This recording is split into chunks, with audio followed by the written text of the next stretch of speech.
Bienvenue sur Monde Multipolaire. Aujourd'hui, on va s'attaquer à quelque chose qui dépasse largement le simple commentaire d'une sortie médiatique. Ce que vous allez voir dans cette vidéo, c'est en réalité le reflet d'une fracture civilisationnelle profonde entre deux mondes qui ne parlent plus le même langage. Deux mondes qui n'ont sûrement plus les mêmes repères historiques, les mêmes expériences de la guerre, les mêmes conceptions de ce que signifie servir son pays. Andreï Martyanov, l'analyste militaire russo-américain dont nous allons voir et traduire la vidéo aujourd'hui, est une voix que j'estime profondément. Ce n'est pas parce qu'il est pro-russe, c'est parce qu'il est rigoureux, factuel, et qu'il dit des choses que personne d'autre dans le monde anglophone n'ose dire avec autant de précision. Il a servi dans la marine soviétique, il vit aux États-Unis, et il observe l'Occident avec les yeux d'un homme qui comprend les deux systèmes de l'intérieur. Ce qui signifie que sa lecture de la situation n'est pas celle d'un propagandiste, mais celle d'un analyste qui connaît les deux bords du gouffre. Dans cette vidéo, Martyanov aborde plusieurs thèmes majeurs qui vont nous occuper longuement dans la réaction de clôture. Premièrement, il revient sur les déclarations du sénateur américain Mark Kelly à propos des Russes, et plus spécifiquement sur l'accusation selon laquelle les Russes voleraient leurs collègues dans l'espace. Deuxièmement, il contextualise cette hostilité dans une longue tradition de russophobie, ce qui signifie quelque chose de très précis qu'il faut distinguer soigneusement de la haine de la Russie, deux phénomènes différents selon lui. Troisièmement, il analyse l'état du front ukrainien à la date du 1er juin 2020 avec des chiffres de pertes qui continuent de grimper.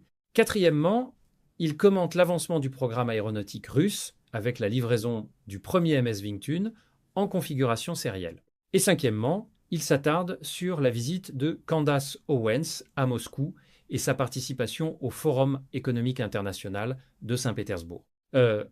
Avant de vous présenter la traduction complète, je voudrais poser une question simple. Pourquoi un sénateur américain, astronaute de surcroît, se retrouve-t-il à faire des déclarations publiques aussi virulentes contre la Russie, en se fondant sur des anecdotes de troisième main concernant des cosmonautes? La réponse, selon Martyanov, c'est que Mark Kelly n'a pas la russophobie, ce qui signifie une peur des Russes. Il a quelque chose de bien plus profond, ce qui signifie une haine des Russes. Une haine qui s'est construite sur des siècles d'un sentiment de supériorité civilisationnelle anglo-saxonne, nourrie par l'Empire britannique, hérité par les États-Unis après la guerre de sécession, et qui s'est consolidée tout au long du XXe siècle. C'est important de faire cette distinction dès maintenant parce qu'elle va structurer toute notre réaction. La russophobie, c'est la peur, la haine de la Russie, c'est la déshumanisation, et c'est sûrement cette déshumanisation que vous allez entendre dans les mots que Martyanov cite, avec cette idée que les Russes seraient une horde asiatique, des sous-humains, des gens génétiquement inférieurs. James Clapper, ancien directeur du renseignement national américain, a dit exactement cela. Et cela n'a déclenché aucun scandale majeur en Occident. Pensez à ce que cela signifie. Si quelqu'un disait publiquement la même chose d'une autre nationalité, d'une autre ethnie, la réaction serait immédiate et mondiale. Mais quand il s'agit des Russes, ce glissement vers la déshumanisation passe largement inaperçu. Martyanov l'a compris, et c'est exactement ce qu'il dénonce avec la précision d'un chirurgien. Je vous laisse maintenant avec la traduction intégrale de cette vidéo, publiée le 1er juin 2020. Nous reviendrons en réaction de clôture pour décortiquer chaque point soulevé, les enrichir d'exemples historiques et de données factuelles, et les inscrire dans la perspective plus large du monde multipolaire que nous construisons ensemble sur cette chaîne. Bonne écoute. Incompétent, sûrement. Oui, oui. Donc, en fait, je n'étais pas vraiment surpris et je vais vous dire pourquoi. J'ai passé 15 ans à travailler avec des cosmonautes russes. Certains de ces gens, j'étais très proche d'eux. On était de bons amis. Il m'a fallu environ 5 ans pour comprendre ce qui motivait ces individus. Et je parle de dizaines de personnes que je connaissais bien. Ce qui les motivait quand ils allaient travailler chaque jour. Je pense qu'en tant qu'Ukrainiens, Américains, Britanniques, nous sommes souvent motivés par le succès de la mission. Vous voulez que l'organisation pour laquelle vous travaillez soit couronnée de succès. Vous voulez que votre pays réussisse. Vous voulez que l'armée britannique réussisse. Moi, je veux que la marine américaine réussisse. Je veux que la NASA réussisse. Ce n'est pas ce que j'ai vécu avec les cosmonautes russes avec lesquels j'ai travaillé. Et laissez-moi vous dire ce qui, selon moi, les motivait. Je pense qu'au sommet de la liste, il y avait le fait qu'ils tenaient vraiment à l'apparence d'être responsables de quelque chose. Maintenant, qu'il l'ait réellement été ou non n'avait pas tellement d'importance, mais l'apparence d'être aux commandes était en tête de liste, pas le succès de la mission. Le succès de la mission n'était même pas en deuxième position. En deuxième position, je dirais quelque chose comme: savent-ils à qui attribuer la faute quand quelque chose tourne mal? Comme l'attribution des responsabilités dans le centre de contrôle de mission à l'extérieur de Moscou pour les Russes, ils ont une position dans leur centre de contrôle de mission qu'on appelle le responsable des erreurs. Et quand un cosmonaute russe fait une erreur, il la consigne et il lui retire de l'argent de sa paye. Voilà quelqu'un qui risque sa vie pour son pays dans l'espace. Ensuite, je dirais que la troisième chose, toujours avant le succès de la mission, c'est: qu'est-ce que je vais voler à mon employé aujourd'hui? Et on en parlait. Ils étaient très ouverts à ce sujet. Apparemment, quelqu'un ici pourra me corriger si je me trompe à ce sujet, mais il y aurait un dicton en russe qui dit que si tu n'as rien volé au travail ce jour-là, tu n'as pas passé une bonne journée. C'est une partie de leur problème, car pour nous, et je pense pour tout le monde dans cette salle ici, le succès de la mission est la chose qui compte plus que tout. Et pour les Russes avec lesquels j'ai travaillé, cela se trouvait sûrement en quatrième position sur la liste.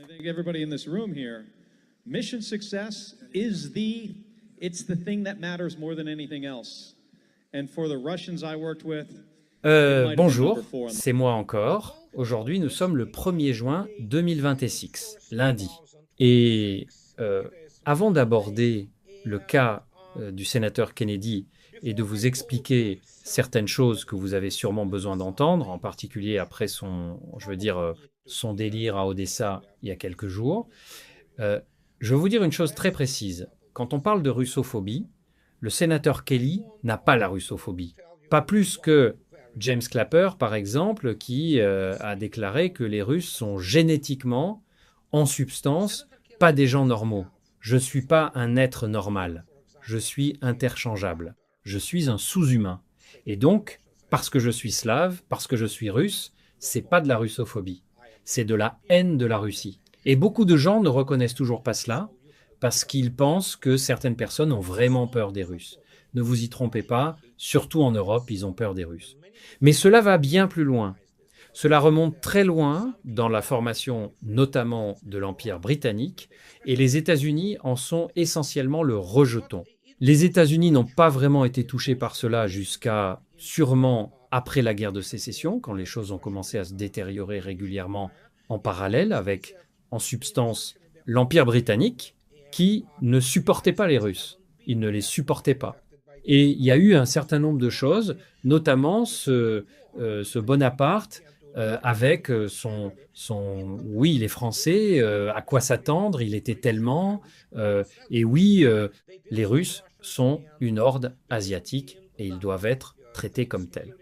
Et vous avez vu vous-même ce que M. Patton, qui est vénéré pour une raison quelconque en tant que frère d'un général ordinaire, mais vénéré aux États-Unis, et de toute évidence, il a été promu par toutes sortes de propagandes et de journalistes, idiots, parce que les journalistes, la plupart d'entre eux, sont des idiots par définition, et il a de toute évidence éclipsé les vrais héros américains qui ont mené la guerre de manière en rien inférieure à lui. Mais bon, que puis-je dire ? C'est ce que c'est. Et donc, vous pouvez voir vous-même ce qu'il a dit des Russes. Parce que oui, il pense que les Russes sont une horde asiatique. Et Marie aussi. Et donc, quand Mark Kelly parle de ces choses, c'est évidemment un délire complètement absurde. Et je dois vous dire aussi une chose très importante. Quand Mark Kelly dit qu'il a d'une certaine façon des amis en Russie, j'en doute vraiment. Et voici ce que nous avons en termes de réaction à propos de Mark Kelly. Que puis-je dire, Seigneur ? Il était de toute évidence, comme vous le savez, il adore visiter l'Ukraine. Ça, c'était en fait en mars de l'année dernière. Il y était allé 3 fois et il avait été informé par les militaires ukrainiens. Ce qui signifie immédiatement qu'il ne savait rien de ce qu'on lui avait dit, parce que de toute évidence, les militaires ukrainiens et les gens de l'armée américaine, de la CIA, ne savent pas non plus, ils ne peuvent pas trouver leur propre postérieur avec leurs deux mains dans une salle bien éclairée quand il s'agit de vraie guerre. Mais il était là, il soutient le meurtre de Russes. Il aime, il adore tuer des Russes. Et on est en droit de se demander d'où ça vient, pourquoi il est tellement, obsédé par cette chose. Laissez-moi formuler les choses ainsi. Commençons évidemment par M. Kornienka, qui, si vous regardez attentivement le palmarès de M. Kelly, dont le temps combiné dans l'espace était de 54 jours, contrairement à son frère qui a passé presque un an, bien une année dans l'espace. Mais voilà que le cosmonaute Kornienka, qui au passage a cumulé 564 jours dans l'espace, cerveau vierge, il a répondu à l'accusation de l'astronaute Kelly contre la Fédération de Russie. Et donc il parle de Kelly comme d'un toit endommagé. Je ne commente pas les idiots. Lui et son frère, l'astronaute Scott Kelly, sont deux du même tonneau, deux d'un même cercueil, au visage identique. Comment peut-on voler quelque chose en orbite? Oui, parce que M. Kelly dit évidemment que les Russes volent. Voilà qui ils sont. Ce sont des gens qui sont littéralement en train de tourner en rond dans des cercles politiques. Et donc, je donne déjà le 10e commentaire. Ce sont des pistusophobes, ce sont les disciples de McCain. On parle de John McCain, oui, de toute évidence, voilà qui ils sont.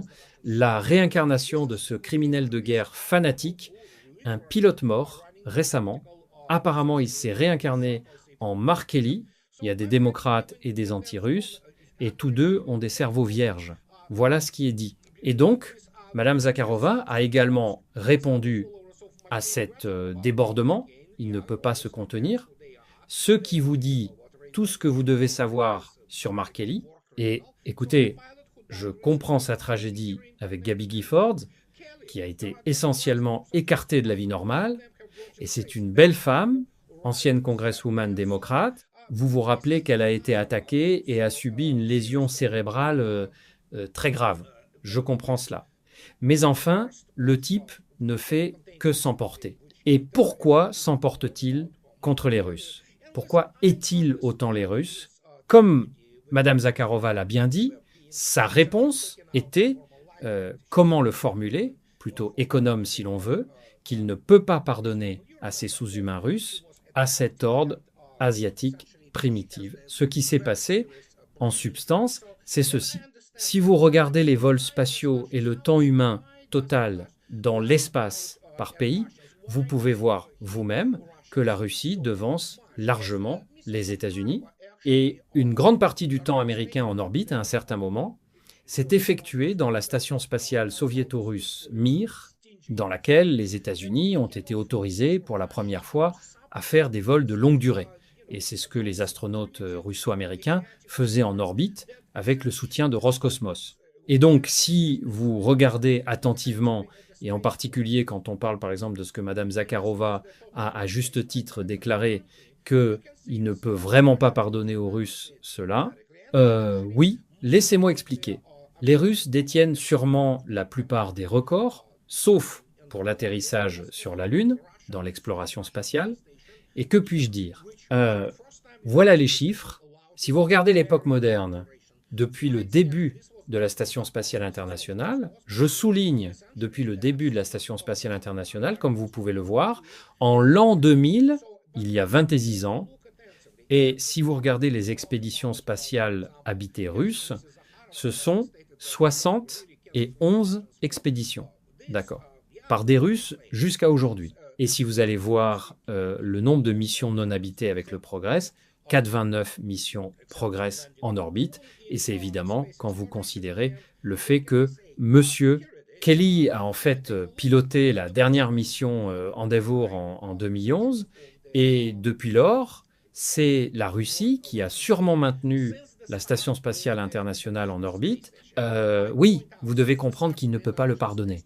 Je veux dire, les Russes ont été les premiers dans l'espace. et ont en fait détenu, comme je l'ai déjà dit, la plupart des records depuis le premier Spoutnik, le premier vol habité, la première station spatiale, le premier ceci et cela. Et ils ont donc pris une part très active à la construction de la moitié d'ailleurs de la Station spatiale internationale. Donc le type, il ne peut pas le supporter. C'est pas seulement qu'il est perdant dans le sens où malgré le fait qu'il ait été évidemment une partie très importante des vols de la navette, il faut compter les chiffres, parce que la dernière fois que les Russes ont perdu quelqu'un dans l'espace, c'était en 1973 avec la célèbre triple mort de Patsaïev, qui était d'ailleurs diplômé de mon école, hein, l'école numéro 3 à Sébastopol, où j'ai étudié. Mais bon, il ne peut pas le supporter. Et il ne peut pas supporter ce dont je parle sans cesse. Il était pilote de marine. D'accord. Il a volé en Irak. D'accord. Alors, comment a-t-il volé en Irak? Oh, il l'appelle Scott le chasseur. Que puis-je dire? On ne peut pas faire abstraction de tout ça, surtout après que Kelly continue de voler en Ukraine, les soutient dans le meurtre de Russes, et il ne doit pas s'objecter à ce que des enfants russes soient tués. C'est normal pour des gens comme lui. C'était un pilote de combat, mais je suis désolé, il était issu de la marine et de l'armée de l'air, dont la composante aérienne n'est absolument pas conçue pour voler contre un ennemi sérieux et moderne. Et la seule chose dont ils sont capables, à part ne pas rencontrer pour la première fois directement une vraie défense aérienne et une vraie armée de l'air dans une opération militaire spéciale, et puis être complètement frappé de stupeur, après avoir été confronté, par exemple, à la défense aérienne iranienne, qui bien sûr n'est même pas proche en termes d'efficacité de la russe, mais même cela a créé un choc et une totale stupéfaction chez les forces armées américaines, toutes branches confondues, de la marine à l'armée de l'air. Alors que puis-je dire? Sa soi-disant expérience de combat a chassé dans un environnement non menaçant toutes ses cibles en Irak. Oui, c'est un tir à la dinde. Oui, vous volez. Maintenant, il ne peut pas accepter le fait que la technologie, surtout la technologie aérienne et la technologie de défense aérienne, et la façon dont les Russes volent et la façon dont ils mènent toutes ces opérations dans une opération militaire spéciale, c'est tellement au-delà de ce que n'importe quelle armée de l'air américaine et n'importe quel pilote peuvent concevoir qu'il est de toute évidence très bouleversé. Et c'est le type dont certains disent qu'il devrait se présenter à la présidence.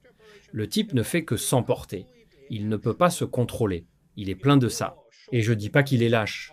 Non, il ne l'est pas de toute évidence. C'est un astronaute et il faut avoir des qualités vraiment sérieuses pour être astronaute. Mais oui, il ne comprend pas qu'il est dans une autre ligue. C'est ce qui maintient essentiellement ce type éveillé toute la nuit. Et c'est pourquoi il va en Ukraine, les encourage à tuer des Russes, et il dit fondamentalement que les Russes sont, vous savez, des voleurs. Je veux dire, des gens de bas étage. Et encore une fois, il ment en disant qu'il a des amis. Sûrement, les amis qu'il a en Russie sont une sorte d'élément ultra-libéral, pro-occidental de type français, qui ne sont rien de plus que des agents étrangers. Ou une sorte de, vous savez, gens de bas étage. C'est donc ce que nous avons, c'est très important. C'est, pour ainsi dire, la réincarnation de John McCain. Ce que certains disent, et c'est sûrement vrai, c'est le même schéma tout au long. Le sentiment total de sa propre infériorité. Et avec tout le respect que je dois à l'héroïsme de la 3e armée et aux troupes américaines en substance, ainsi qu'aux troupes alliées en Europe occidentale, sans l'Union soviétique et l'armée rouge, cela n'aurait pas été possible. Et Patton n'était pas dans la même ligue que Katoukov, par exemple, commandant de la première armée blindée de la garde. Et oui, l'armée qui a arrêté l'avancée des chevaux, en substance, lors de la bataille de Koursk. Je ne peux pas expliquer ça, c'est une ligue différente, les amis. C'est un univers totalement différent de la guerre. Et donc, vous avez des types qui arrivent essentiellement, et ils ont été discrédités au cours des 4 dernières années et demie, et ils doivent vivre avec ça, ils doivent se résigner au fait qu'ils ne sont pas bons, je veux dire qu'ils sont assez bons pour intimider toutes sortes de pays du Golfe, comme les Arabes, comme les Émirats Arabes Unis par exemple, mais bon, que puis-je dire? C'est ce qu'ils font surtout, Et cela doit être compris. C'est pas facile à regarder. Et ces seigneurs, vous savez quoi? C'est le père iranien et il dort. Il ne quitte plus maintenant la tombe en Iran de son fils tué à Minab. Rappelez-vous, c'est une autre glorieuse victoire de l'armée américaine quand ils ont tué 171 enfants innocents là-bas, surtout des filles, mais aussi quelques garçons. Et donc il dort sur cette tombe. Il l'a jamais quittée, il dit juste oui. Je ne peux même pas imaginer l'agonie. Donc je veux encore expliquer cela, ce que beaucoup de gens ne comprennent pas. Et encore, par exemple, vous ne pouvez pas atteindre l'Européen moyen ou l'Américain moyen avec ça, parce que même si les Américains sont très différents dans le sens où ils sont généralement des gens décents et la plupart d'entre eux réagissent correctement, humainement à de telles choses, mais les Européens, oui, ils sont absolument, je veux dire, lavés du cerveau. Alors que puis-je dire, aucun militaire américain n'a jamais rien perdu parce qu'il n'a jamais défendu son pays. Il n'a jamais perdu des membres de sa famille à cause de la guerre. Jamais. Point final. Et je ne sais pas s'ils essaient de, vous savez, me contredire sur cette question. Eh bien, ils doivent lire, comme je l'ai dit plusieurs fois, le bon livre de Stud Sterkel, La Bonne Guerre. C'est un excellent livre. Et alors ils comprendront qu'en substance, comment le dire, c'est une ligue absolument différente. C'est une compréhension absolument différente de leur guerre. Et encore une fois, l'Amérique n'est pas une puissance continentale. Je veux dire, c'est une puissance continentale sur le continent nord-américain. Elle est absolument dominante. Surtout contre le puissant Canada et le puissant Mexique. Et même là, ils échouent. Mais le problème, c'est que bien sûr, en tant que guerre continentale, en tant que, si vous voulez, communauté ou voisinage de base de différentes nations dont beaucoup cherchent effectivement à mordre quelque chose chez vous, c'est ce qui se passe. L'Amérique n'a jamais rien connu de tel, sauf la destinée manifeste et la facilité de la marche vers l'océan Pacifique. Puis, la prise de parti du Mexique. Et oui, ceux-là ne sont pas des pays de premier rang. Voilà ce que font les États-Unis en dehors de leurs propres frontières. Et oui, comme je l'ai déjà dit, n'importe quel pilote américain ne serait même pas au même niveau que les pilotes russes. Et les gens comme Kelly, vous savez, inventent des histoires, déversent leur haine partout, et ils doivent simplement se résigner à ce que je dis sans cesse. Les États-Unis ont, pour la première fois, rencontré un ennemi sérieux, pas sérieux, ils ont rencontré une superpuissance qui se cachait derrière le dos de son char à canon en Ukraine. Et donc, maintenant après l'Iran, ce que tout le monde sait, allons, soyons honnêtes, je veux dire, il n'y a pas vraiment besoin de répéter sûrement, mais je vais quand même le répéter parce que l'expliquer à « Oh mon Dieu, regardez ça », c'est la chose la plus drôle. Vous savez déjà que Donald Trump se vante d'un taux d'approbation stupéfiant de 99% en Israël, alors qu'il a l'un des premiers taux de l'histoire. Et c'est juste l'un des petits facteurs qui ont maintenant façonné la réalité politique américaine en substance. Et que puis-je dire? Voilà ce qui s'est passé avec les États-Unis. Et cela va se détériorer encore davantage. Et cela nous amène à ce qui se passe dans l'événement principal et principal pour les États-Unis, dans l'opération militaire spéciale, dans ce qui reste en vie de l'Ukraine. Et laissez-moi vous montrer quelque chose. Voici la dynamique. C'est la dynamique des pertes de l'Ukraine. Comme vous pouvez le voir vous-même, hier c'était 1385. De cela, 405 drones ont été abattus. Encore 2 lance-roquettes multiples ont été essentiellement détruits. Et donc vous allez plus loin et vous arrivez aux pertes d'Ukraine d'aujourd'hui. Comme vous pouvez le voir vous-même, il y en a encore 1335. Vous pouvez voir vous-même la tendance qui monte. Et il y a une raison à cela. Et quand vous demanderez pourquoi il y a une raison à cela, d'abord vous devez nous laisser expliquer. En dehors du front, très actif partout, vous pouvez voir vous-même, si vous allez chez nos bons amis Marionine, et le colonel Papov, c'est Zaporozhye. Et, comme je l'ai déjà dit, les Russes sont à 10 km des faubourgs de Zaporozhye. Et il y avait une contre-attaque constante, comme vous pouvez le voir vous-même, par ces forces, quoi qu'ils aient laissé là, Ils déplaçaient des forces d'autres secteurs, en fait, et les envoyaient sur l'axe opérationnel de Zaporojie. Toutes ces attaques ont évidemment été défaites avec de très lourdes pertes, et maintenant, absolument normal pour ces gens du côté ukrainien, qui, ces soi-disant opérations, sont contrôlées avec le terrorisme par les Britanniques, les Allemands et d'autres Européens.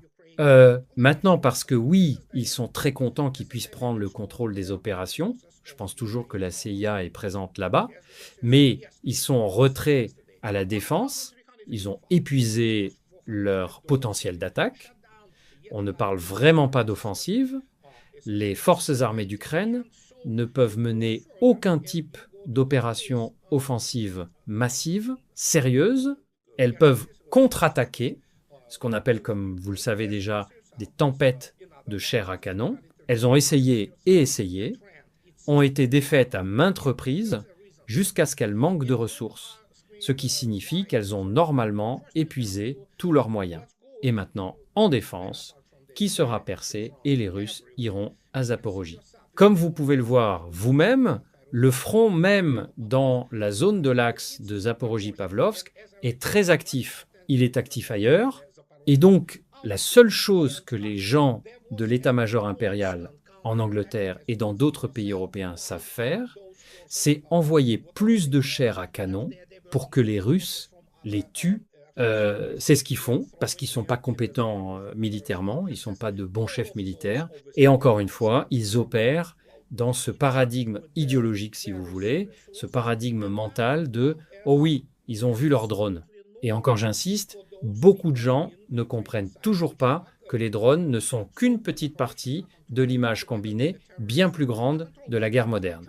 Que puis-je dire? Si vous n'êtes pas compétent, n'allez pas dans le ring, n'allez pas au bureau pour diriger l'entreprise, et encore moins, n'allez pas faire la guerre. La seule chose que ces gens de l'OTAN ont appris, c'est à tuer le plus d'Ukrainiens possible. Et cela se passe partout sans cesse. Et c'est pourquoi ils commencent à mentir. La seule chose qu'ils font, c'est mentir. Ils disent pour une raison quelconque que les Russes auraient sûrement perdu du terrain. C'est la première fois que j'entends ça. Je sais que chaque jour, les Russes s'emparent d'un règlement après l'autre, de villes, de hameaux. Et Konstantinovka en particulier, si vous regardez Konstantinovka, c'est déjà un chaudron avec 2500 troupes ukrainiennes coupées, avec les lignes d'approvisionnement et tout. Et oui, c'en est fini pour eux. Et oui, les Russes nettoient lentement, ils n'ont aucune raison de se presser, comme je l'ai déjà dit.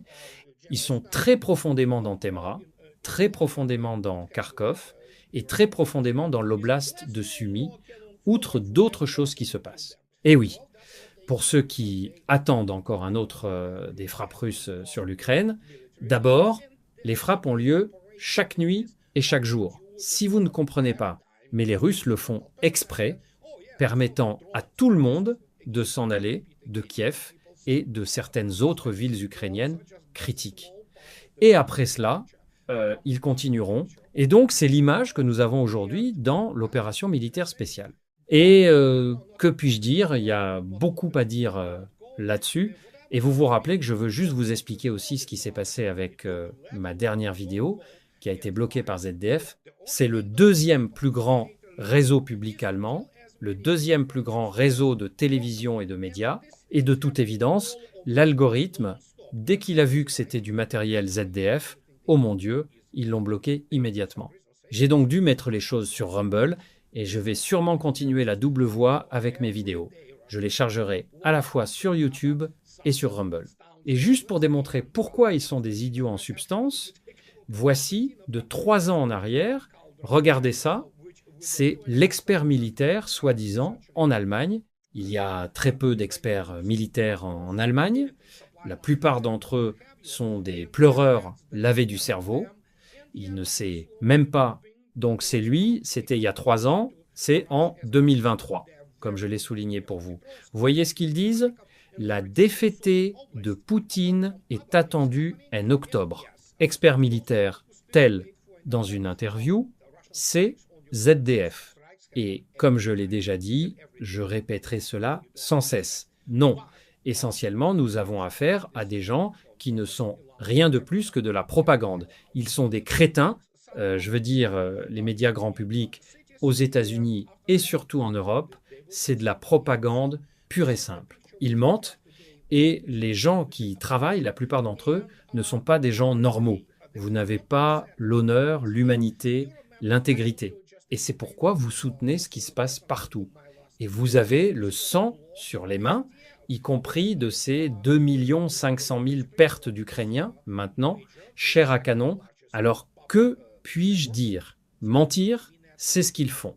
Et donc, avant de partir, je veux souligner quelques petits faits intéressants. Par exemple, avec Candace Owens, qui se rend à Moscou. Elle est invitée au Forum économique international de Saint-Pétersbourg. Et donc, regardez. Donc, elle a été époustouflée par Moscou. Je ne savais pas trop à quoi m'attendre, mais je ne m'attendais pas à ça. Moscou est une ville incroyablement belle.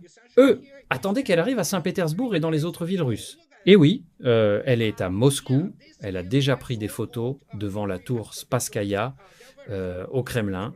Donc, et c'est de toute évidence très important, mais vous devez garder à l'esprit qu'il y a aussi un groupe de gens maintenant, y compris ces fanatiques russophobes. Regardez ça, c'est Ryan Mura, TV Tsargrad, dirigé par l'État russe. Commençons par le fait que Candace a été invitée par M. Malafiev. Je n'aime pas le type. Je n'aime pas Tsargrad TV, pour commencer. Mais ce n'est pas dirigé par l'État. Ils mentent simplement. Encore une fois, monsieur. Malafiev est un milliardaire et est-il un orthodoxe fervent? Du moins, il l'a dit. Et cette Tsargrad TV, c'est une sorte de réseau de deuxième rang, privé. Il en est propriétaire et il n'est pas dirigé, si quoi que ce soit d'autre, il est plus proche de l'église orthodoxe russe. Et donc, voilà.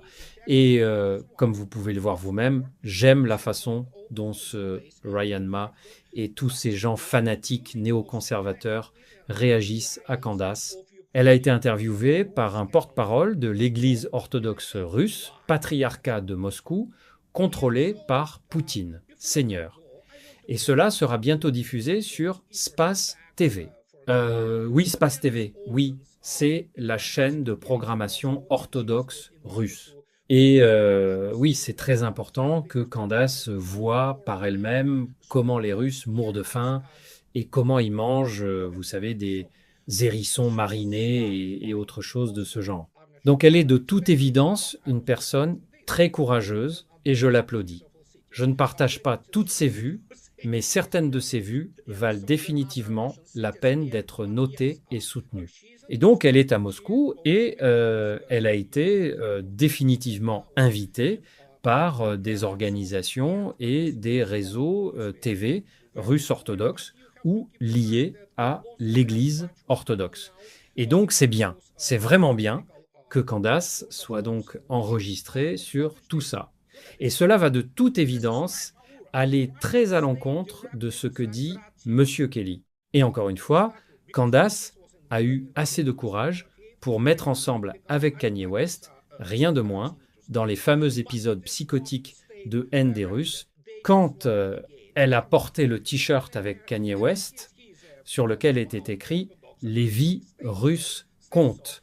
C'est le courage civique et on ne peut qu'applaudir Candace pour cela. Et elle est définitivement une fille très spéciale. De toute évidence, il y a ces fanatiques autour de Trump qui disent qu'elle doit être poursuivie en vertu des lois sur les agents étrangers. Seigneur, ces gens sont fous. Mais encore une fois, si vous regardez attentivement le monde occidental aujourd'hui, la politique américaine a été complètement ukrainisée et israélisée, si vous voulez. Et donc, c'est ce qui se passe. Et maintenant, Israël commence aussi à essayer d'une certaine façon de blâmer cet échec sur les États-Unis. Et je veux déclarer immédiatement qu'il y a cette chose selon laquelle il y aura le nouveau budget pour le Pentagone qui dépasse 1000 milliards de dollars, pardonnez-moi. Et donc, oh oui, Israël devient une partie des programmes d'approvisionnement du Pentagone et de R&D et autres. Je dois expliquer aux gens que c'est arrivé il y a longtemps, pour ceux qui ne comprennent toujours pas et qui continuent à traiter tout ça comme une surprise. Il n'y a pas de surprise. Et ils doivent comprendre qu'Israël sans les États-Unis, n'est rien. Pratiquement tout ce qu'Israël a à sa disposition en termes d'armes et de technologie, c'est la technologie américaine. Surtout l'armée de l'air et surtout la défense aérienne. Et si quelqu'un commence à être surpris par ça, j'ai un pont à leur vendre. C'est, comme je l'ai déjà dit, la tâche du lobby israélien, non seulement ce qu'ils ont déjà accompli, de contrôler la vie politique américaine, les budgets et autres, non, c'est en fait l'effacement de l'identité américaine. Et que puis-je dire? Je veux dire qu'ils réussissent très bien, malgré le fait que nous puissions, comme notre bon ami Roger Waters dit, que la marée tourne. Elle tourne. Mais est-ce que ce sera suffisant? Je ne sais pas. C'est difficile pour moi de le dire. Et maintenant, juste pour terminer, sur une note générale politique, si vous voulez, voilà la chose que, oui, ils ne s'y attendaient pas, ils voulaient le saboter, mais les Russes ont persévéré. Et ce que vous voyez ici, mes amis, c'est le premier MS-21 en série, le premier sériel. Les Russes ont déjà produit un avion sériel, mais ils volent encore avec la compagnie aérienne Russia, mais ils volent en semi-capacité passager. Celui-ci, c'est ce qui est essentiellement l'acceptation, et puis vers Russia Airlines ou Aeroflot, je ne sais pas quelle compagnie sera la première à le prendre.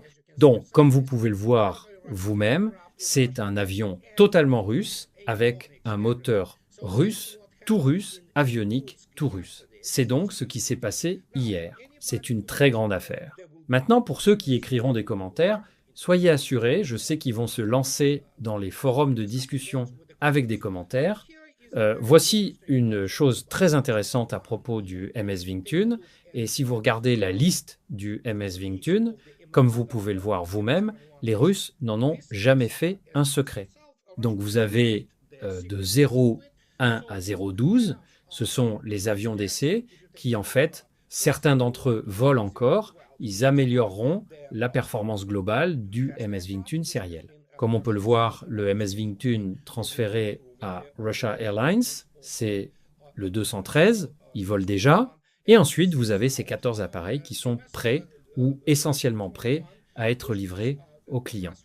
Donc, comme on peut le voir, le programme a bien réussi, il avance, outre les premières livraisons sérielles du Super G-Cent aux clients cette année. Donc oui, ils ont essayé de le saboter, ils ont tout fait pour l'arrêter, mais devinez quoi? La Russie a fait ce qu'elle fait. Et pour conclure, vraiment pour conclure, quand on parle de quoi il s'agit avec le Kazakhstan, et que Vladimir Poutine était au Kazakhstan, il a été traité, vous savez, comme de la royauté. Et donc, voici le problème, juste pour vous le démontrer, gardez cela à l'esprit, ce sont les pays qui produisent le plus d'uranium, comme vous pouvez le voir vous-même, c'est pour 2024, le Kazakhstan est en première place dans le monde, vous devez comprendre que toute cette industrie n'a pas été développée par les Kazakhs, elle a de toute évidence été développée par l'Union soviétique, et ils ont relégué la Russie à la, comme vous pouvez le voir vous-même, première, deuxième, troisième, quatrième, cinquième, sixième place dans le monde, ce qui est encore très significatif en termes de production d'uranium, mais les Russes ont aussi d'autres sources d'uranium. Mais vous savez quoi? Rosatom possède un certain nombre de mines d'uranium au Kazakhstan. C'est donc aussi une question de sécurisation, tout en développant leur propre capacité supplémentaire en Russie, de l'approvisionnement en uranium qui est l'avenir de l'énergie. Et c'est donc ce que je voulais vous dire aujourd'hui, les amis. Et comme toujours, ceux qui aiment ce que je fais, je vous en prie, abonnez-vous à ma chaîne, et ceux qui peuvent se le permettre, je vous en prie, soutenez-moi sur Patreon ou offrez-moi un café ou deux. Et avant de partir, je veux exprimer ma profonde gratitude à mes merveilleux mécènes. C'est grâce à vous, les amis, que je fais ce que je fais. Donc, c'est le premier du mois. Voici donc votre méli-mélo, pour ainsi dire, conduit par Kelly, enrichi par Kelly, l'explication des choses, et passez une bonne fin de semaine, et je vous parlerai plus tard, les amis. Voilà, vous venez d'entendre Andrei Martianov dans l'intégralité de cette intervention du 1er juin 2020 TESX. Et je vais vous dire quelque chose d'emblée. Cette vidéo n'est pas une simple réponse à Mark Kelly. C'est un document sur l'état mental de l'Occident, sur ce que les élites politiques et militaires américaines sont devenues après des décennies de guerre asymétrique menées contre des adversaires incapables de vraiment résister, et sur ce qui se passe quand un empire commence à rencontrer ses limites réelles. Nous allons aujourd'hui décortiquer plusieurs thèmes majeurs que Martianov a soulevés. Je vais les enrichir d'exemples historiques précis, de données factuelles solides, parce que c'est exactement cela, le rôle de monde multipolaire. Pas de répéter ce que disent les chaînes grand public, mais de vous donner des clés de compréhension que vous ne trouverez pas ailleurs. Alors commençons.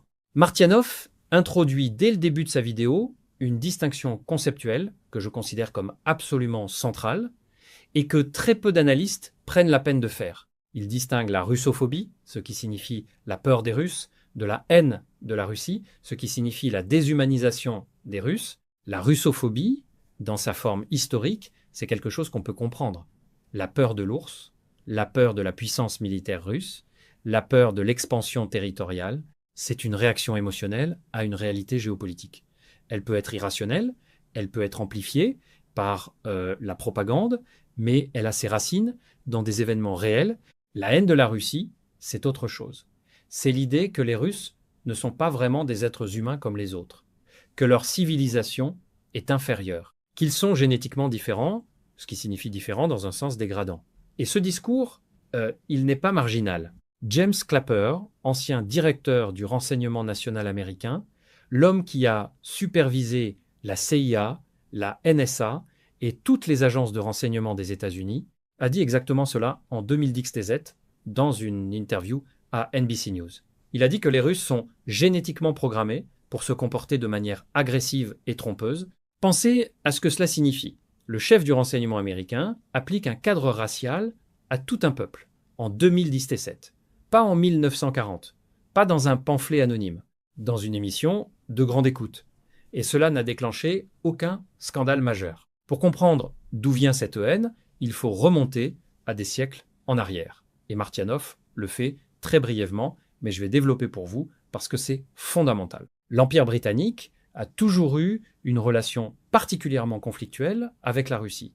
Depuis le grand jeu du XIXe siècle, cette compétition géopolitique permanente entre la Russie et la Grande-Bretagne pour le contrôle de l'Asie centrale, jusqu'à la guerre de Crimée de 1854 à 1856, dans laquelle la France et la Grande-Bretagne ont attaqué la Russie pour stopper son expansion vers les Balkans et la Méditerranée. Cette guerre a cristallisé une vision britannique des Russes comme une puissance barbare à contenir. Des intellectuels britanniques influents du XIXe siècle ont développé une idéologie explicitement anti-slave. Le philosophe Herbert Spencer, considéré comme l'un des pères du darwinisme social, voyait les Slaves comme une race inférieure dans la hiérarchie de l'évolution humaine. Ces idées ont nourri l'intelligentsia britannique, ont traversé l'Atlantique et se sont fusionnées avec les représentations américaines de la frontière et de la destinée manifeste pour former une vision où l'Occident anglo-saxon était par nature supérieur. Regardez maintenant ce que dit Martianov à propos de Napoléon. C'est une allusion très rapide mais très révélatrice. Il dit « Ce Bonaparte, il est français, à quoi s'attendre ?» Ce qui veut dire, c'est que Napoléon lui-même qualifiait les Russes de horde asiatique. Et pourtant, c'est la grande armée de Napoléon qui a été anéantie en Russie en 1812. 500 000 soldats partis. Moins de 100 000 sont rentrés. Et ceux qui ont survécu non pas grâce à leur infériorité, mais grâce à leur capacité à résister à un adversaire qu'ils avaient systématiquement sous-estimé. C'est le pattern qui se répète encore aujourd'hui avec l'Ukraine, la sous-estimation de l'adversaire russe. Passons maintenant à Mark Kelly. Je vais être précis, factuel. Et vous allez comprendre pourquoi Martianov l'utilise comme cas d'école. Mark Kelly est astronaute, capitaine de la marine américaine. Il a participé à 4 missions spatiales, avec un temps total dans l'espace de 54 jours. Il est sénateur démocrate de l'Arizona depuis 2015 et il a effectivement effectué plusieurs visites en Ukraine, se positionnant comme l'un des défenseurs les plus ardents du soutien militaire américain à Kiev. La comparaison avec son frère Scott Kelly est parlante. Scott Kelly a passé 340 jours consécutifs à bord de la Station spatiale internationale entre 2015 et 2016. C'est un record américain. Mais ce record américain ne représente même pas la moitié du record mondial détenu par Oleg Kononenko, cosmonaute russe, qui a passé plus de 564 jours dans l'espace en cumul, avec une expédition de 375 jours consécutifs. Et c'est ici que la psychologie devient intéressante. Mark Kelly a passé une grande partie de sa carrière dans l'espace en dépendant de la technologie russe. Après le retrait de la navette spatiale en 2011, ce qui signifie après la dernière mission de la navette Atlantis le 21 juillet 2011, les États-Unis n'avaient plus aucun moyen de transport humain vers la Station spatiale internationale. Pour y envoyer leurs astronautes, ils devaient payer la Russie. Le billet pour un siège dans le Soyouz russe coûtait, à l'époque, environ 81 millions de dollars par personne, par vol. Pendant 9 ans, de 2011 à 2020, les États-Unis ont été entièrement dépendants de la Russie pour l'accès à l'espace habité. 9 ans, et pendant ces 9 ans, c'est Roscosmos qui a maintenu la Station spatiale internationale en vie, avec ses 89 missions Progress de ravitaillement non habité et ses dizaines d'expéditions Soyouz habitées. Quand SpaceX a finalement rétabli la capacité américaine d'accès à l'espace en 2020, avec la mission Crew Dragon, cela a été présenté comme une victoire américaine. Et c'en était une, mais il faut avoir l'honnêteté intellectuelle de reconnaître que sans les Russes, la Station spatiale internationale n'existerait plus. Elle aurait dû être abandonnée. Et il y a un autre point que Martianov soulève avec précision. Le cosmonaute Mikhail Kornienka, qui a répondu à Kelly, a posé une question très simple. Comment vole-t-on quelque chose en orbite? C'est une question rhétorique, mais elle pointe vers quelque chose de réel.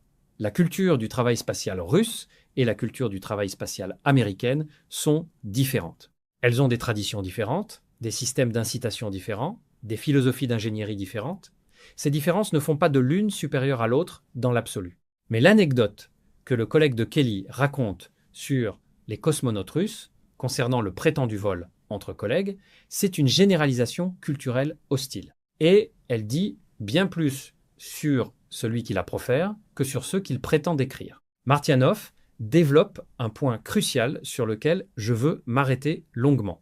Il dit que les pilotes américains, y compris Kelly, ont acquis leur expérience de combat dans des environnements non menaçants. Et il a sûrement raison sur le plan factuel. Regardons l'histoire récente. Depuis la fin de la guerre froide, les États-Unis ont mené des opérations aériennes, principalement contre des adversaires qui n'avaient ni défense aérienne moderne, ni aviation de chasse capable de s'opposer à l'USAF. En Irak, en 1991, la défense aérienne irakienne a été détruite en quelques jours. En Serbie, en 1999, le système de défense aérienne serbe était obsolète. En Afghanistan, à partir de 2001, il n'y avait pratiquement pas de défense aérienne. En Libye, en 2011, l'opération Harmattan, à laquelle la France a participé, a fait face à une défense aérienne libyenne qui n'avait pas été modernisée depuis des décennies. En Syrie, depuis 2015, les avions américains opéraient dans un espace aérien non contesté. Le résultat, c'est que les forces aériennes américaines et leurs alliés ont développé des doctrines, des tactiques et une culture opérationnelle fondée sur l'hypothèse de la supériorité aérienne totale. Ils ont optimisé leur plateforme pour frapper des cibles fixes avec une précision extrême. Mais ils n'ont pas développé les compétences, les doctrines et les systèmes nécessaires pour opérer dans un environnement de déni d'accès et d'interdiction de zone, ce qui signifie ce que les militaires appellent A2, AD, face à un adversaire disposant de systèmes de défense aérienne intégrés de haute technologie. Et c'est exactement ce que l'Iran a démontré en avril 2024.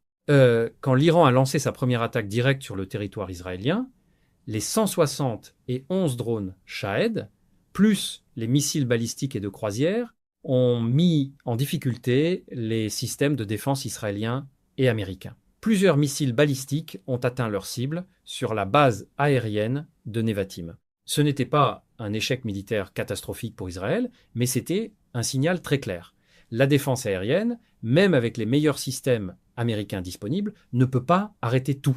Et la défense aérienne russe est plusieurs générations en avance sur la défense aérienne iranienne. Martianov mentionne très justement que la confrontation avec la défense aérienne iranienne a créé un choc au sein des forces armées américaines. Ce n'est pas une affirmation vague. Des officiers américains, en dehors des caméras, ont reconnu que les simulations de combat contre des adversaires disposant de systèmes A2 avancés, donnaient des résultats très différents des guerres menées depuis 1991. Le général Charles Brown, chef d'état-major de l'US Air Force jusqu'en 2023, a déclaré publiquement que l'armée de l'air américaine devait se préparer à opérer dans des environnements de déni d'accès et à accepter des pertes plus importantes qu'au cours des 30 dernières années. C'est un aveu extraordinaire de la part d'un chef militaire américain. Et pour comprendre l'écart technologique dont Martianov parle, il faut regarder quelques chiffres concrets. Le système russe Squadre-100 est opérationnel depuis 2000C. Il peut engager simultanément jusqu'à 60 cibles à des distances allant jusqu'à 400 km, à des altitudes allant du très basse au très haute. Son successeur, le S-5 Sense, est en service depuis 2015 et peut intercepter des missiles hypersoniques. Le système Iskander-M a une précision circulaire probable de 2 à 5 mètres. Pas 20 mètres, pas 100 mètres, 2 à 5 mètres. Pour un missile qui peut transporter une ogive conventionnelle ou nucléaire. Aucun système comparable n'existe dans l'arsenal américain. Le Patriot PAC-3, le système le plus avancé des États-Unis, a démontré ses limites en Ukraine, mais aussi au Moyen-Orient. Il peut être saturé, il peut être trompé par des leurres, il a un coût d'exploitation bien supérieur aux missiles qu'il tente d'intercepter. Martianov présente les chiffres officiels russes de pertes ukrainiennes pour les journées du 30 et 1 mai et du 1er juin 2020X. Il donne 1300 425 pertes le 30 et 1 mai et 1335 le 1er juin. Avec des centaines de drones abattus chaque jour, il faut mettre ces chiffres en perspective. Soyons rigoureux. Ces chiffres sont des chiffres officiels russes et doivent être traités avec la même prudence que les chiffres officiels ukrainiens ou américains. Mais ce qui est observable de l'extérieur, ce sont plusieurs indicateurs convergents. Premièrement, les villages et villes qui tombent.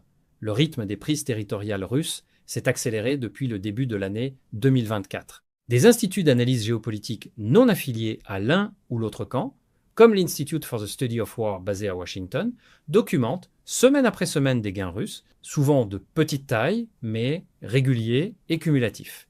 Deuxièmement, l'état de la mobilisation ukrainienne.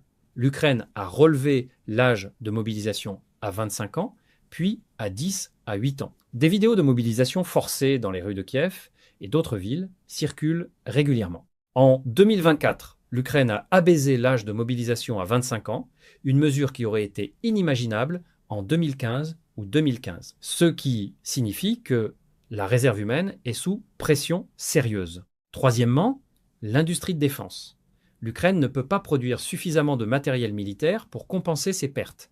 Elle dépend entièrement de l'aide occidentale. Et cette aide, aussi massive soit-elle, environ 100 milliards de dollars depuis le début du conflit selon les estimations du Congrès américain, ne compense pas la capacité industrielle russe. La Russie produit maintenant, selon les estimations de l'OTAN elle-même, 3 fois plus d'obus d'artillerie par mois que l'ensemble des pays de l'OTAN réunis. Martianov mentionne Konstantinovka et un chaudron de 2500 soldats ukrainiens. C'est une évolution que les cartes géographiques disponibles confirment. La tactique de l'encerclement, utilisée massivement par les Russes depuis Avdeïvka en 2024, consiste à avancer lentement sur les flancs d'une position ennemie jusqu'à couper les lignes d'approvisionnement. Une fois le chaudron formé, les forces encerclées ont 3 options: se rendre, tenter une percée coûteuse ou mourir sur place. Aucune de ces options n'est favorable à l'Ukraine. Et Martianov souligne quelque chose d'important sur Zaporojie. Les Russes sont à 10 km des faubourgs de la ville. C'est pas une progression spectaculaire, comme on a pu en voir dans d'autres conflits, mais c'est une progression systématique, méthodique, qui réduit chaque semaine la profondeur stratégique de la défense ukrainienne. Les Ukrainiens ont tenté des contre-attaques répétées, toutes défaites avec de lourdes pertes selon les sources disponibles. L'épisode que Martianov raconte sur le blocage de sa vidéo par l'algorithme YouTube, parce qu'elle contenait des images de ZDF, illustre quelque chose de fondamental sur l'écosystème médiatique occidental. Il montre ensuite une capture d'écran de 2023. Une chaîne ZDF proclamant que la défaite de Poutine était attendue en octobre 2023. Cela ne s'est évidemment pas produit, et ce n'est pas une erreur d'appréciation isolée. C'est le symptôme d'un système médiatique qui a complètement fusionné avec la communication stratégique de l'OTAN. Permettez-moi de vous donner quelques exemples précis de prédictions des grands médias occidentaux sur la guerre en Ukraine qui ne se sont pas réalisées. En février 2015-2, CNN, la BBC et la plupart des grands médias ont annoncé que Kiev tomberait en 72 heures. Ils se fondaient sur des estimations de la CIA et du Pentagone. Kiev ne tomba pas. En novembre 2015-2, après la libération de Kherson, de nombreux commentateurs occidentaux prédisaient l'effondrement imminent des forces russes. L'effondrement ne vint pas. En été 2023, la contre-offensive ukrainienne était présentée comme une opération qui pourrait percer le front russe et couper le pont de Crimée. La contre-offensive échoua complètement, avec des pertes ukrainiennes estimées à plus de 40 000 soldats selon le Wall Street Journal lui-même. Ce n'est pas de l'incompétence accidentelle. C'est le résultat d'un système dans lequel les analystes militaires des grands médias sont souvent d'anciens officiers de l'OTAN ou du gouvernement qui partagent les présupposés institutionnels de leurs anciens employeurs. Ils n'analysent pas la réalité. Ils gèrent la perception de la réalité. Et Martianov a sûrement raison quand il dit que le problème n'est pas la compétence individuelle de ces journalistes, c'est la structure du système dans lequel ils opèrent. Un système dans lequel contredire la ligne officielle de l'OTAN est professionnellement risqué. Dans lequel les sources alternatives, comme les analystes militaires russes ou les journalistes indépendants qui rapportent du terrain, sont systématiquement décrédibilisées. La censure de la vidéo de Martianov par l'algorithme YouTube en est une illustration parfaite. Non pas parce que quelqu'un a délibérément décidé de la bloquer, mais parce que les systèmes automatiques ont été configurés pour traiter certains types de contenus comme suspects. Et dans ce cas, le simple fait que la vidéo contenait des images de ZDF a déclenché le filtre kafkaïen. Et révélateur, parlons maintenant de la livraison du premier MS-20 en configuration sérielle complète. Et cela mérite un développement factuel sérieux. Le MS-21 est un avion de ligne à fuselage étroit développé par l'Irkut Corporation, une filiale de l'United Aircraft Corporation russe. Il est conçu pour transporter entre 150 et 211 passagers selon les configurations, sur des distances allant jusqu'à 6000 km. Son concurrent direct dans l'industrie aéronautique mondiale est le Boeing 737 MAX et l'Airbus A320 Neo. Le programme a débuté au début des années 2000 et il a été directement visé par les sanctions occidentales. En 2018, les États-Unis ont imposé des restrictions à l'exportation sur les matériaux composites avancés et les équipements d'avionique utilisés dans le MS-21. La société américaine Hexcel, qui fournissait des matériaux composites pour les ailes, a dû interrompre ses livraisons. Les sociétés françaises Safran et CFM International, qui fournissaient initialement des moteurs, se sont retirées du programme. Le résultat prévisible, selon les analystes occidentaux, était l'abandon du programme. C'est ce qui a été annoncé dans de nombreux médias et c'est ce qui ne s'est pas produit. La Russie a développé son propre moteur, le PD-14, fabriqué par Aviat Vigatel à Perm. Elle a développé sa propre avionique avec des entreprises russes comme Unix. Elle a substitué les matériaux composites d'origine américaine par des matériaux produits en Russie ou en Chine. Cela a pris plusieurs années supplémentaires. Cela a coûté plus cher que prévu. Mais le résultat est là. Un avion entièrement russe, du fuselage au moteur, en passant par l'avionique. Et c'est un signal géopolitique majeur. Pas seulement pour l'industrie aéronautique, pour l'ensemble de la stratégie des sanctions occidentales. Les sanctions ont été conçues sur l'hypothèse que la Russie ne pouvait pas développer seule les technologies de haute valeur ajoutée dont elle avait besoin. Cette hypothèse était erronée pour une raison simple. La Russie est une puissance scientifique et technologique de premier rang, avec une tradition d'excellence en ingénierie qui remonte à des siècles. Je vais vous donner un exemple historique pour vous montrer que ce n'est pas la première fois. En 1942, l'industrie aéronautique soviétique, après avoir perdu une grande partie de ses usines lors de l'invasion allemande, a été déplacée par-delà les Urals dans des conditions extrêmes. Les ingénieurs ont monté des usines dans des champs enneigés, parfois à l'air libre dans un premier temps, et en 1944, l'Union soviétique produisait plus d'avions que l'Allemagne nazie. Cette capacité à mobiliser et à adapter face à l'adversité n'a pas disparu. De même, quand les États-Unis ont imposé un embargo technologique sur l'Union soviétique après la Deuxième Guerre mondiale, les Soviétiques ont développé leurs propres bombes atomiques, leurs propres missiles balistiques intercontinentaux, leur propre programme spatial, leurs propres ordinateurs. Pas au même rythme que l'Occident dans tous les domaines, mais avec une autonomie stratégique qui a permis à l'URSS de ne jamais être à la merci d'une interruption de l'approvisionnement technologique. Ce qui se passe aujourd'hui avec le MS Vingtun est la continuation de cette tradition. Et les Russes le font maintenant avec une profondeur industrielle supplémentaire grâce au partenariat avec la Chine. La dernière partie de la vidéo de Martianov porte sur la visite de Poutine au Kazakhstan et les enjeux de l'uranium. Et c'est un sujet que je veux développer longuement parce qu'il est fondamental pour comprendre les enjeux géopolitiques des prochaines décennies. Le Kazakhstan est le premier producteur mondial d'uranium. En 2023, il a produit 20 000 et 1 tonne d'uranium, ce qui représente 43% de la production mondiale. Pour mettre cela en perspective, le Canada est deuxième avec environ 7 000 tonnes et la Namibie troisième avec environ 5 500 tonnes. La Russie elle-même est à environ 3 500 tonnes, en sixième position, comme Martianov le mentionne. Mais comme Martianov le dit très justement, c'est pas le Kazakhstan qui a développé cette industrie minière, c'est l'Union soviétique.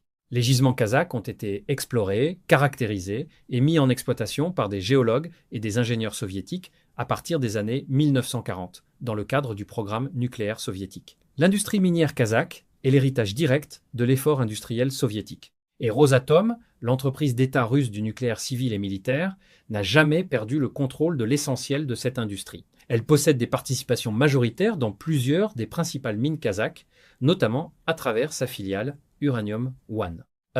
Pourquoi c'est important géopolitiquement ? Parce que le nucléaire civil est l'une des formes d'énergie les plus controversées politiquement, mais aussi l'une des plus prometteuses en termes de décarbonation. En 2023, le monde comptait 442 réacteurs nucléaires opérationnels dans 33 pays, et la demande d'uranium est appelée à augmenter significativement dans les prochaines décennies.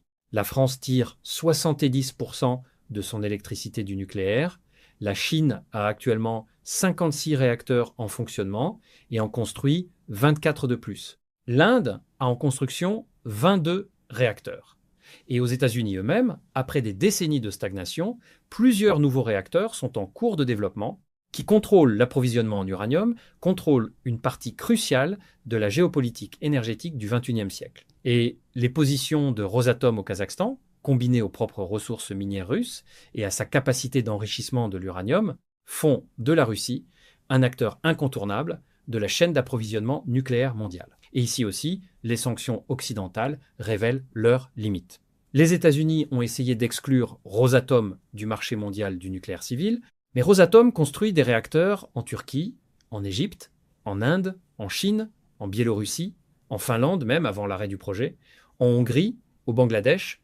Il est le premier constructeur de réacteurs nucléaires au monde en termes de projets en cours. Aucun concurrent occidental ne peut actuellement rivaliser avec lui sur les délais, les coûts et le savoir-faire. Quand Poutine visite le Kazakhstan et est reçu comme un hôte de marque, ce n'est pas une coïncidence, c'est la gestion d'un partenariat stratégique énergétique qui déterminera l'équilibre géopolitique des décennies à venir. Martianov commente la visite de Candace Owens à Moscou avec un mélange d'approbation et de nuances.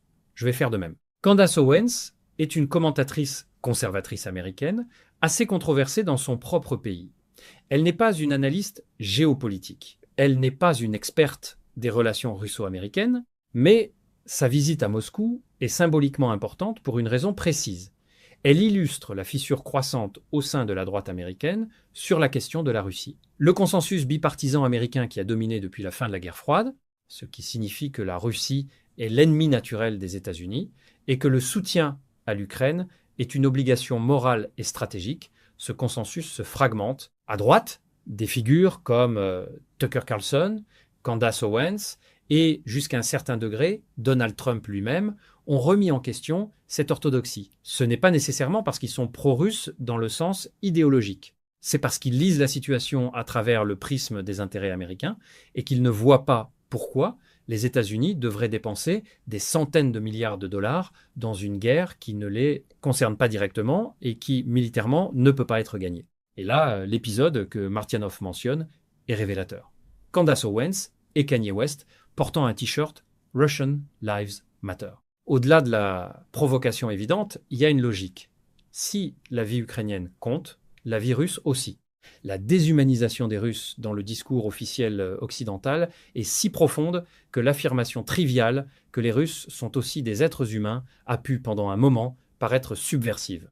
Ce que la visite de Candace Owens à Moscou montre, c'est que les Russes sont capables de communiquer avec des parties de l'opinion publique américaine en dehors des canaux officiels et que cette communication, si elle est bien gérée, peut contribuer à faire évoluer le consensus américain sur la guerre en Ukraine. Martianoff mentionne que Candace Owens a été interviewée par un porte-parole du patriarcat de Moscou et a visité des lieux liés à l'Église orthodoxe russe. Et que certains médias américains ont présenté cela comme une preuve qu'elle était sous influence de Poutine. Permettez-moi de développer ce point parce qu'il touche à quelque chose de fondamental dans la géopolitique contemporaine. L'Église orthodoxe russe est l'institution la plus ancienne de Russie. Elle a été fondée officiellement à Kiev en 990 par Vladimir le Grand, prince de la Russe de Kiev, ce qui est une ironie historique que les nationalistes ukrainiens actuels préfèrent ignorer. Depuis lors, elle a traversé l'invasion mongole, l'époque des troubles, les réformes de Pierre le Grand, la révolution bolchevique, les persécutions staliniennes et la chute de l'URSS. Sous Staline, l'Église a été persécutée mais n'a jamais été entièrement éradiquée. En 1943, Staline lui-même a rencontré les représentants de l'Église orthodoxe et lui a rendu une partie de ses prérogatives en échange de son soutien à l'effort de guerre. C'est un épisode historique fascinant que peu d'Occidentaux connaissent. Le dictateur athée et l'institution religieuse millénaire se retrouvant alliés face à l'invasion nazie. Aujourd'hui, l'Église orthodoxe russe représente environ 100 millions de fidèles dans le monde entier. Elle est présente dans plus de 60 pays et elle incarne une vision du christianisme qui est profondément différente du protestantisme évangélique américain ou du catholicisme romain. Une vision qui met l'accent sur la tradition, la continuité historique, la relation entre l'Église et l'État, et une conception de la dignité humaine qui résiste aux tendances individualistes et déconstructivistes de la modernité occidentale. C'est ce contraste civilisationnel que certains commentateurs conservateurs américains trouvent attrayant dans la Russie contemporaine. Pas nécessairement le système politique russe, pas nécessairement Poutine personnellement, mais l'idée qu'il existe un modèle de société qui résiste aux tendances qu'ils observent avec inquiétude dans leur propre pays.